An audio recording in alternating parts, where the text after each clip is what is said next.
你有没有过这样的夜晚？明明身体已经累得不得了，躺在床上，闭上眼睛，却怎么也睡不着。好不容易睡着，半夜又突然醒来。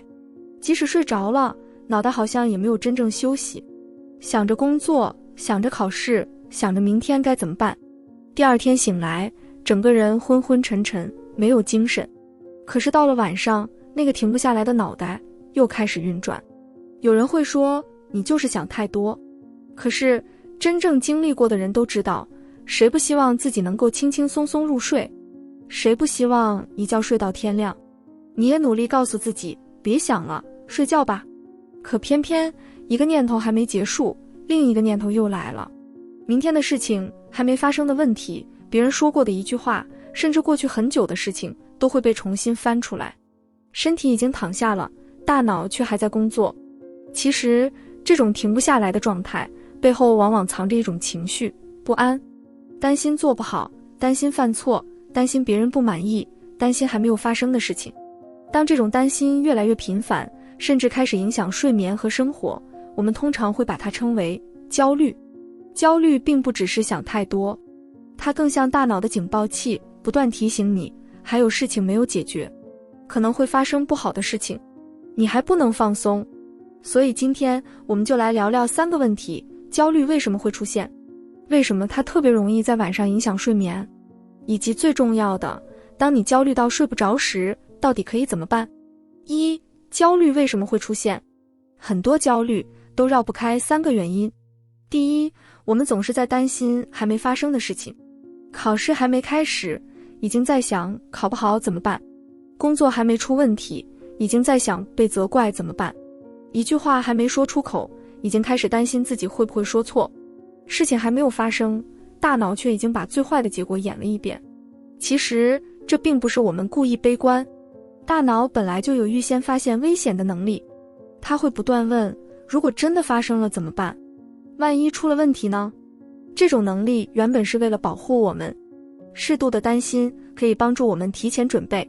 真正让人疲惫的是我们不停预演最坏的结果。事情还没发生，我们已经紧张了一遍；结果还没出现，我们已经难过了一遍。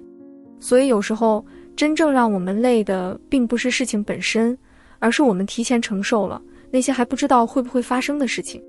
我们还活在今天，心却已经跑到了明天。所以当你又开始不停担心未来时，可以问自己，这件事情现在真的发生了吗？如果还没有，就先把注意力拉回来，把眼前能做的事情做好。至于明天的事情，就交给明天的自己。第二，我们对自己要求的太高。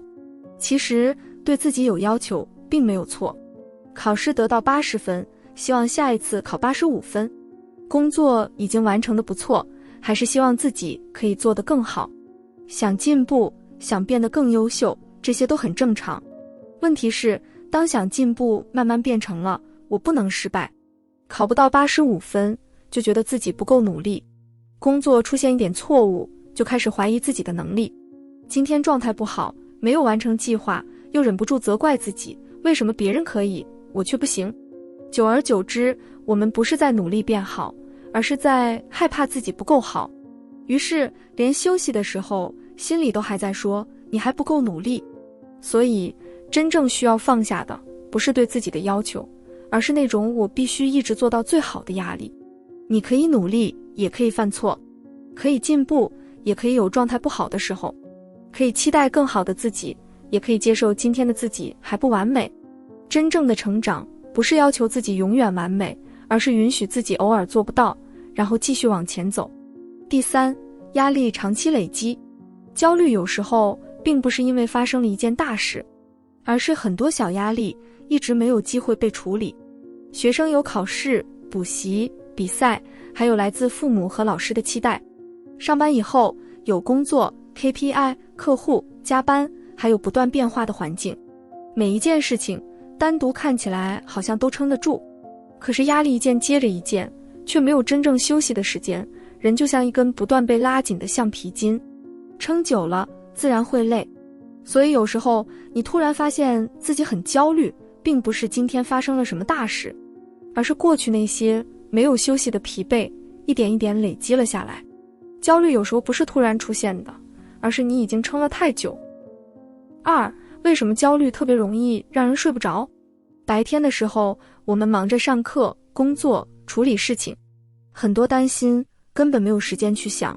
可是到了晚上，外面的世界安静下来，那些白天没有处理的压力，反而有了机会全部冒出来。于是你开始想，明天怎么办？那件事情还没解决。如果明天出了问题呢？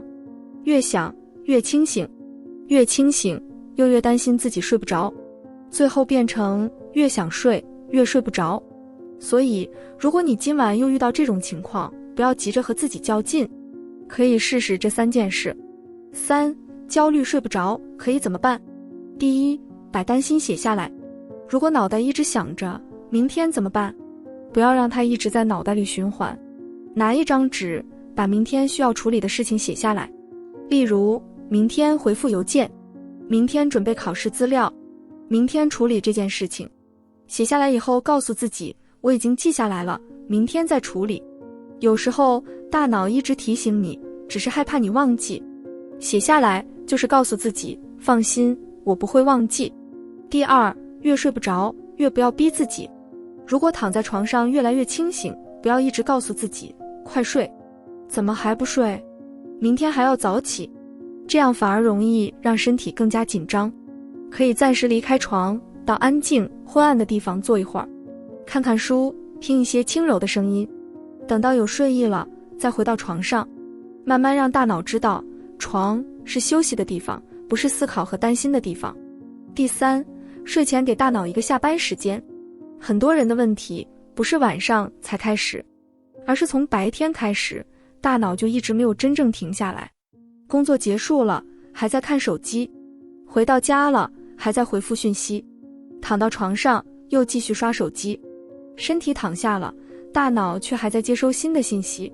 所以睡前可以留一点时间，让自己慢下来，把手机放远一点，暂时关掉工作讯息，把灯光调暗，洗个温水澡，听听音乐。不用做什么特别的事情，只是让自己知道今天已经结束了。当然，这些方法并不能保证你今晚一定睡着。睡眠不是靠意志力逼出来的，越告诉自己我一定要睡，有时候反而越紧张。真正需要练习的不是逼自己睡着，而是让身体和大脑慢慢放下今天。如果今晚还是睡不着，可以告诉自己没关系，今天已经够辛苦了，剩下的事情明天再处理，现在可以不用再想了。最后，我想提醒你，焦虑不一定代表生病。考试前紧张，面试前担心，面对人生变化时感到不安，都是正常的人类反应。但如果焦虑持续数周，已经明显影响睡眠、工作、学习或人际关系，或者身体反复出现不舒服的症状，就不要一个人硬撑，找医生或心理健康专业人士聊一聊。这不是软弱，而是照顾自己的勇气。最后，如果你也是一个很容易焦虑、很容易想太多的人，请不要因为自己的焦虑就责怪自己。也许你只是一直很认真的生活，很努力地做好每一件事，也习惯把很多事情放在心上。认真生活没有错，想把事情做好也没有错，只是别忘了把自己也放在心上。该努力的时候努力，该在意的时候在意，该放下的时候放下，该休息的时候好好休息。有人说没心没肺，活着不累，但我们不需要真的变得没心没肺。真正的轻松是知道什么事情值得在意，也知道什么事情可以暂时放下。所以今晚，如果你的脑袋又开始不停运转，就告诉自己，今天已经够辛苦了，剩下的事情明天再说。你不需要把所有问题都在今晚解决，少一点担心，多一点安心。愿你认真生活，也懂得放过自己。愿耐心看到最后的你夜夜好眠。晚安。